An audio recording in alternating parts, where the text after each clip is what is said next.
My girlfriend told me her brother only needed my guest room for a little while. I said no, and thought that was the end of it. 2 days later, she pulled into my driveway with him, his bags, and a plan she'd already made without me. That's when she gave me an ultimatum she never expected me to accept. For context, I'm Ryan, 34. My girlfriend, Melissa, is 30. We'd been together a little over 3 years, living in my townhouse for the last 14 months, and up until last Tuesday, I would have told anyone we were mostly fine. That phrase does a lot of heavy lifting in bad relationships. Mostly fine means you know something is off, but nothing has exploded badly enough yet to force a decision. Mostly fine means you've gotten good at stepping around certain topics, because it's easier than dealing with the fallout. Mostly fine means you've mistaken the absence of a disaster for the presence of peace. That was us. I bought the townhouse 2 years before I met Melissa. Nothing fancy. 2 bedrooms, small patio, decent neighborhood, close enough to downtown that my commute to the accounting firm stayed under 20 minutes unless it rained. I covered the mortgage, taxes, utilities, internet, and most of the groceries. Melissa paid for smaller household things here and there, plus her own car and phone. We never merged finances, which at the time felt practical. Later, it felt like luck. Melissa worked in event marketing. Good at talking, good at getting people excited, good at making ordinary plans sound bigger and shinier than they really were. That same talent showed up in our relationship too. Every bad idea arrived dressed as compassion. Every unreasonable ask came wrapped in a moral lecture. If I said no, I wasn't disagreeing. I was being cold, unsupportive, making things harder than they need to be. The issue that finally ended us was her younger brother, Tyler. Tyler was 26, permanently between opportunities, and somehow always one small disaster away from needing somebody else's couch. In the 3 years I knew him, he got fired twice, quit once for mental health, crashed one car that belonged to his mom, borrowed money from Melissa he never repaid, and described every consequence in his life like it had happened to him by weather. Bad boss, bad timing, bad luck, bad system. Never Tyler. I kept my distance from him because distance was the only way to stay polite.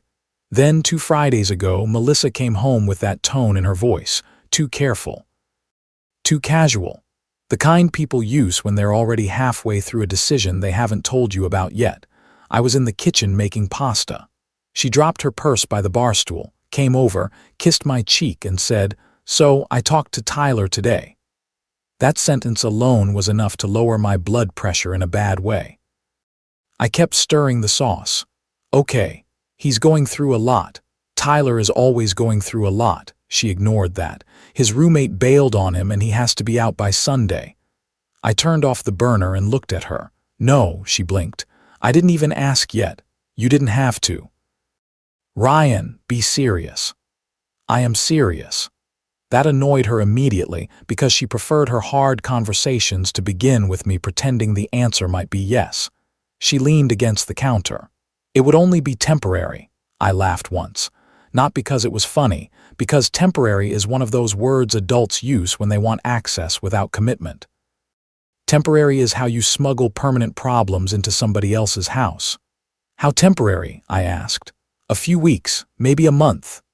"No," her expression changed, not hurt, offended, like I had skipped the expected part where she got to make her case and I got worn down by it. "He's my brother. And this is my house." She crossed her arms. Wow, that word again.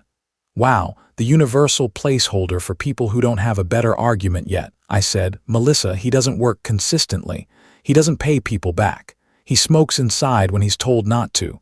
He leaves a mess everywhere. He shows up with one bag and suddenly it's a 6-month eviction story."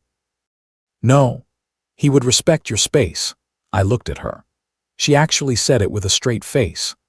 "The last time Tyler visited, he left greasy takeout containers on my coffee table, used my guest towels to wipe something off his shoes, and called me corporate America because I asked him not to ash on the patio furniture.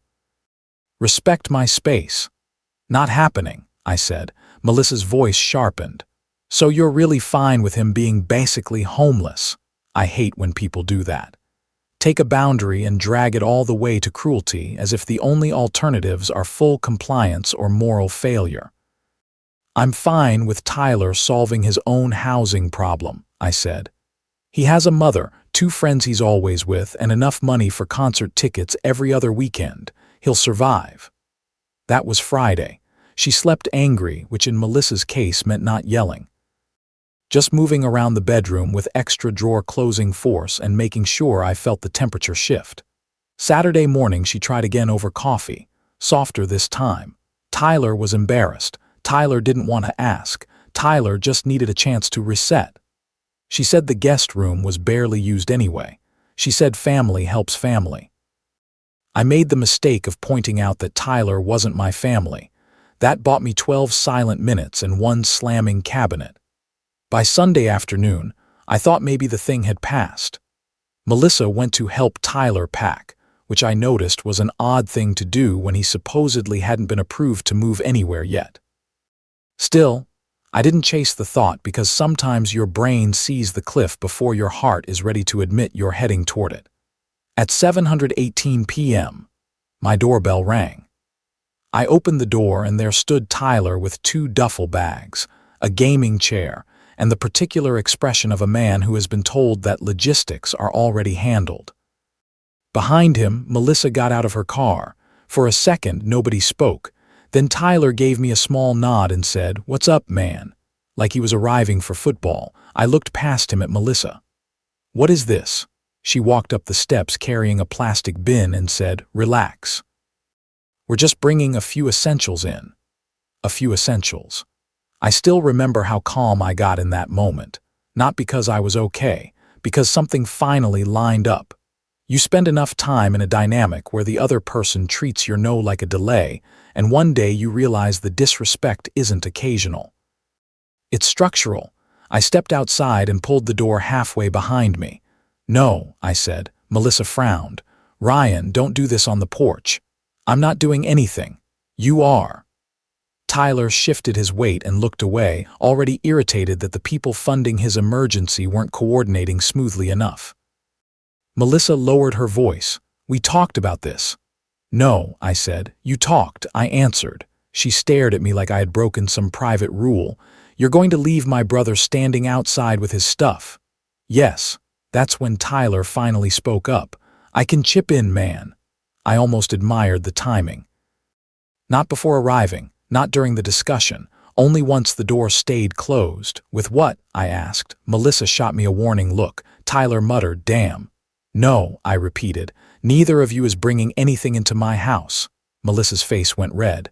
"Are you seriously humiliating us right now?" "No." "I'm stopping you." She took one more step toward me. "If my brother can't stay here, then maybe I shouldn't either." And there it was, the sentence. The thing she probably thought was leverage. People really do tell you when a relationship is over. They just expect you to flinch before you hear it clearly. I nodded once and said, "Okay." She blinked. "Okay what?" "Okay," I said again. "Take your boxes too." She stared at me. Tyler actually stopped moving. I opened the door, not wide enough to invite anybody in, just enough to reach the entryway bench where Melissa kept 2 storage boxes of shoes and winter clothes she hadn't finished unpacking since moving in. I set them outside beside her. Her mouth fell open. "You're insane." "No," I said. "I'm listening."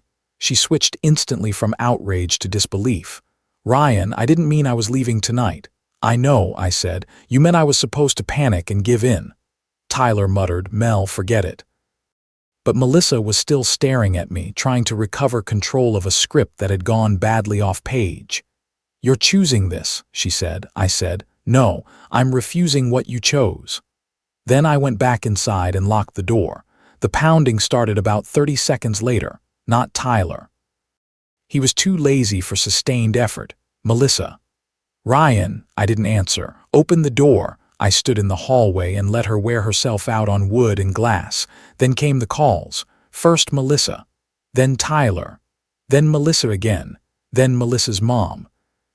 then an unknown number that I assumed belonged to whoever had been recruited as the emergency jury for my alleged cruelty.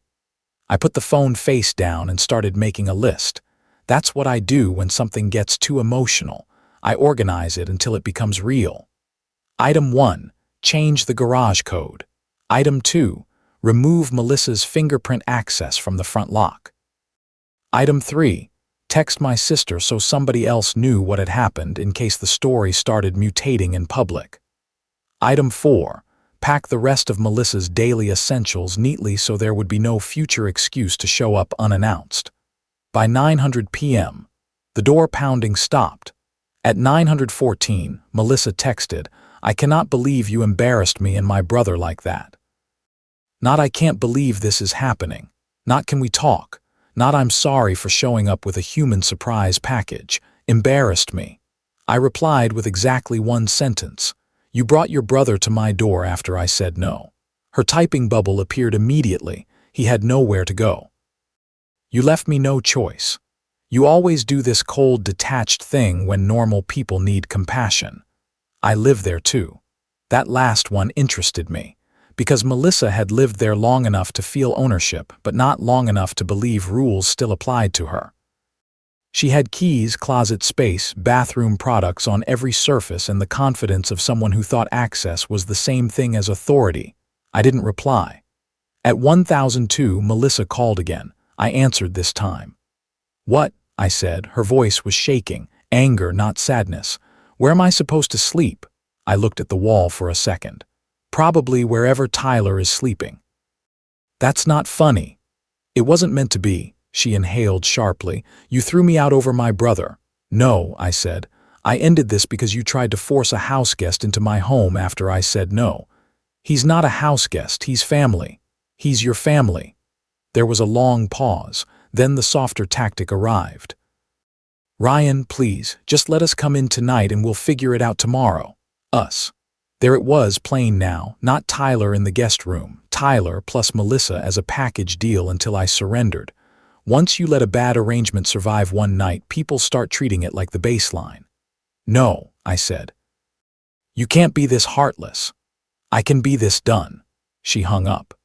The next morning, I woke up to 19 texts and 4 missed calls from Melissa's mother, Linda, who had met me exactly 7 times and still spoke to me like I was a disappointing contractor she regretted hiring.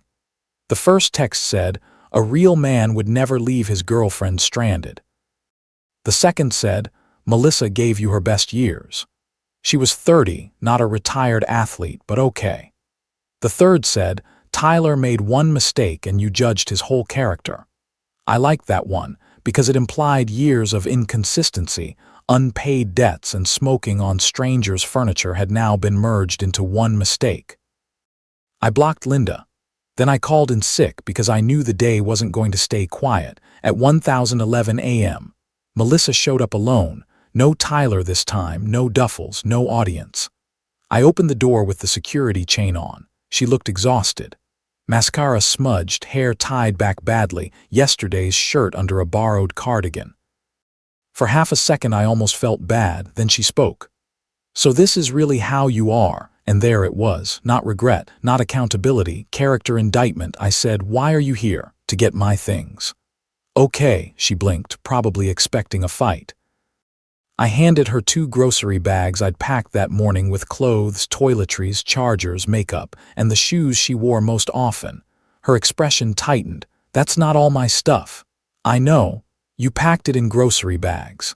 "Yes." She stared at them like I had handed her roadkill. "Are you trying to be cruel?" "No." "Efficient." That made her angrier than yelling would have. She set the bags down. "You don't get to decide this by yourself. It's my house. I lived here." "You did." That little tense change landed. I saw it. She folded her arms. "So what, after 3 years I'm just disposable?" "No," I said. "You're just not automatic." Her eyes filled with tears then, finally. Real ones, maybe, but even then I noticed they showed up only after control failed. "You could have talked to me." I almost laughed. "I did," I said. "Friday, Saturday, at the door. You kept acting like my answer was a phase." She wiped under her eyes hard. "I was trying to help my brother." No, you were trying to volunteer my home. She looked away, then back. You're blowing this up. No, I said. I'm ending something that already blew up. You just thought the mess would still live here. She asked if Tyler could at least come by for some of the furniture she claimed she'd bought for us. I asked which pieces. She named a lamp, a rug, 2 bar stools, and a blender. I told her the lamp and blender were in the garage, the rug was mine, and the bar stools had been a joint birthday gift from my parents. That's when she said the sentence that finished whatever sympathy I had left. You always do this. You care more about being right than being kind, I said, and you care more about getting your way than hearing no. She flinched like I had raised my voice. I hadn't. She left with the grocery bags. At 1:30, Tyler texted me for the first time in months. Bro, that was messed up. Nothing opens a productive conversation like bro. I didn't answer. He sent another. You act like you're better than people because you got a mortgage. That one I almost respected for honesty. Still didn't answer. Then came the social media phase, because of course it did. Melissa posted some vague quote about seeing people's true colors when your family needs help. Tyler reposted it with a caption about fake people and gated hearts, which was funny because my townhouse had no gate. A mutual friend texted me, "Did Melissa's brother really get kicked out at your place?" I replied, "He never got in." That friend sent back, "Damn, exactly." 2 days later, my sister Ava came over with takeout and asked the question nobody else had asked cleanly. "Were you already done before this?" I thought about it while opening soy sauce packets. "Yeah," I said. "I just didn't know it," because that was the truth. Tyler wasn't the entire reason. He was the thing that finally made the pattern impossible to excuse. Melissa had spent the last year treating boundaries like mood swings. She'd volunteer my weekends, my tools, my guest room, my money for shared gifts I never approved. If I pushed back, I was difficult. If I stayed calm, I was cold. If I explained myself twice, she said I was lecturing her. Every conflict had the same structure. She wanted access. I wanted agreement. Somehow her wanting always became the more important fact. Until that Sunday. 3 days after the porch scene, she asked to come collect the rest of her belongings. I agreed, but only while Ava was there. Melissa hated that, said I was making her feel like a criminal. I said witnesses help everyone remember accurately. She arrived in Tyler's friend's pickup truck, which told me all I needed to know about how stable the emergency housing plan had really been. She walked in stiffly, looked around the living room and said, "It already looks different." What she meant was it no longer looked arranged around her. I had moved 2 plants, cleared the ottoman, thrown out a pile of unopened beauty sample mail and put the guest room back the way I liked it. Desk against the wall. Fold-out couch open.